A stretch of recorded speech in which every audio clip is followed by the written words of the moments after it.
So for those of you lost in the psychological operations and you don't understand how long they've been surveilling you under the skin with the body area network, because for whatever reason that doesn't make sense to you, okay? What I would encourage you to do is listen to these two short clips. The first guy is going to lay out for you why this Real ID bait and switch is ridiculous. And Whitney Webb, like her or not, I don't care. She's laying out very succinctly for everyone the company orientation that is real in cyber, biological security.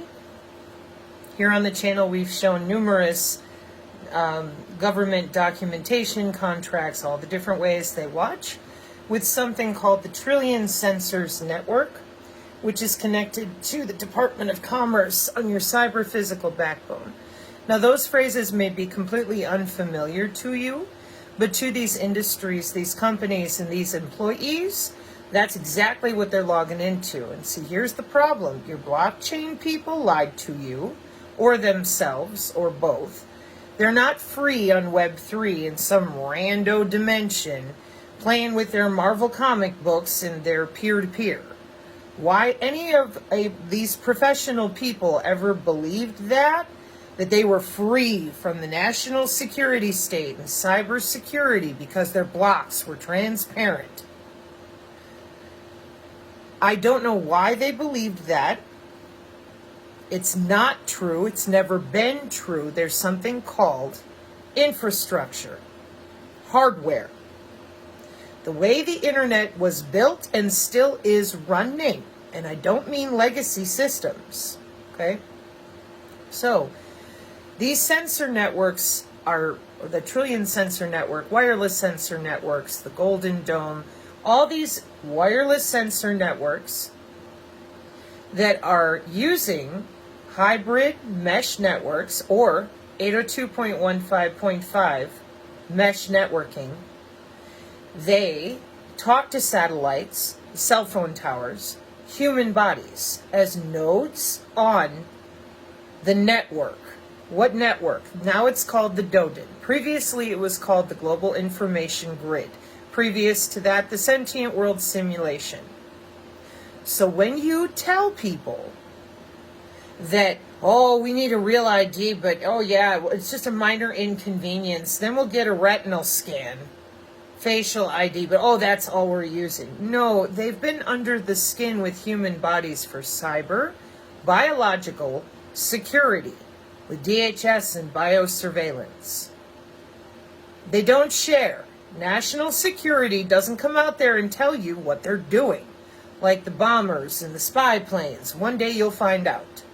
In the same way, since 2011, they have electronic health records with the W-band blockchain, making big old money on biomedical.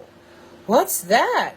The ability to log into your body with your own cells, under the skin. Welcome to 2012, Medical Body Area Network. They just walk right in.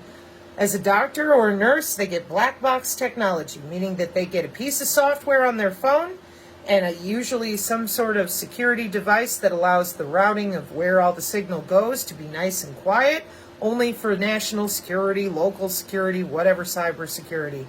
And then they log into human bodies for biological signal data, called biosignal data. Fix your pacemaker, your insulin pump, medical implant communication system since 1999. Mandated worldwide today with two things: ultra wideband on human body communication. So if you think the Real ID is just a little paperwork inconvenience, they've been at this since 2005. And when we look at the kill box on the global information grid, that would be electronic warfare to target your bioelectricity with your body area network, 2005. That's network-centric warfare, which we're under today. So those of you that still don't understand that you are not decentralized, you are more enmeshed than you've ever been, and those of you that still don't understand, you've been lied to. By who, for what, I don't know. I'm not you, But computer networking hardware infrastructure orientation, NatSec, doesn't change because a bunch of people lie about peer-to-peer. The logical link layer, or the MAC IDs, of which there are several that are already connected since 1995 commercially for companies. Okay? So your Web3 fantasy, where you thought you were all just by yourselves, it's never been built that way. It's never run that way. They had it running before they handed it to you to build with the GitHub, with PhysioNet for HHS. Now, if you're curious about any of that, I have videos on the channel. I have videos on the Rumble. But one thing is for certain.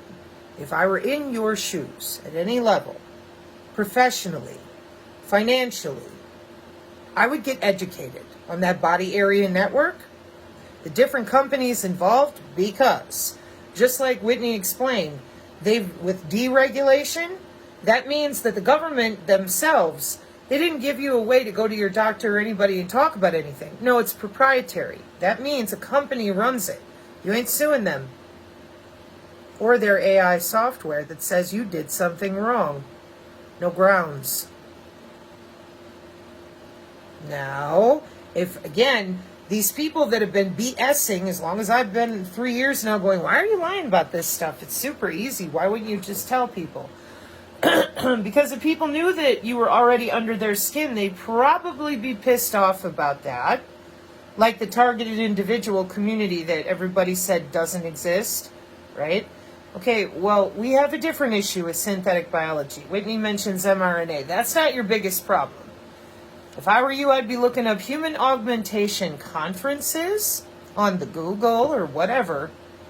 And I would be checking out 15 years at universities, not in deep underground bases, for something called human augmentation, which is also in the Agenda 2030 goals. That's why all the under-the-skin surveillance for load balancing body area networks. It's not just for pacemakers and the paraplegics. No. Interoperability with brain-computer interface, single brain to another human brain, full duplex, that's 2014. Single human brain to many human brains, that's 2019.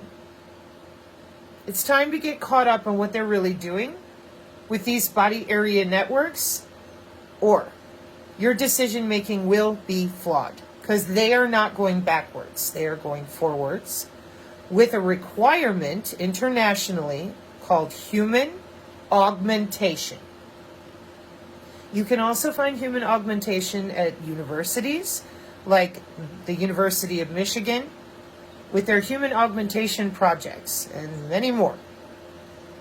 So that is what, in my opinion, given the different industry, business, and legal architecture that they've been doing, which for reasons none of us on the channel could understand, nobody would talk about, well, they've already augmented. We've read off some places in MDPI Sensor Journal from 2021, in which a multimodal body-machine interface, in which a soldier can take a vagal nerve stimulator, so it only works for 7 or 8 hours, and control drones, robot dogs, whatever, with their mind. No chip in their head. Okay? They're using a piece of human anatomy, and they have been this whole time, called the human biofield. It's in my biofield HHS videos. And that's the same human anatomy for next-gen air dominance when you're teaming with the drones. It's just your nervous system as a backbone network for the air or molecular communication to the other little wireless sensor networks and the drones. You have a vagal nerve stimulator with IITSEC, Air Force Research Laboratory, or an ingestible, an edible bioelectronic, like they use for the Abilify pills or endoscopy. And then it takes, just like they're showing in these articles, living tissue and makes it a transistor, makes it communicate to the wireless naturally with your own molecules. See, you could do that naturally if they were not already under your skin, perturbating your cell structure. This was the part of things nobody wanted to hear about. They didn't want to believe that anybody would be bothering their cell structure. Well, now you can purchase it with the HHS wearable or your Fitbit, or you can purchase the ability to be telepathic, brain-to-brain interface with companies. For over 10 years on the Amazon Start My Coffee Pot with My Mind, Fly My Little Hobby Drone with My Mind. Where's everybody been? Arguing about worthless things like Epstein and Diddy? How'd that turn out for you now? May this be the moment you take back your anatomy in any way that you can, and you know where it's at in lieu of looking forward for how you make your financial decisions. Good luck. Mark 536, amen.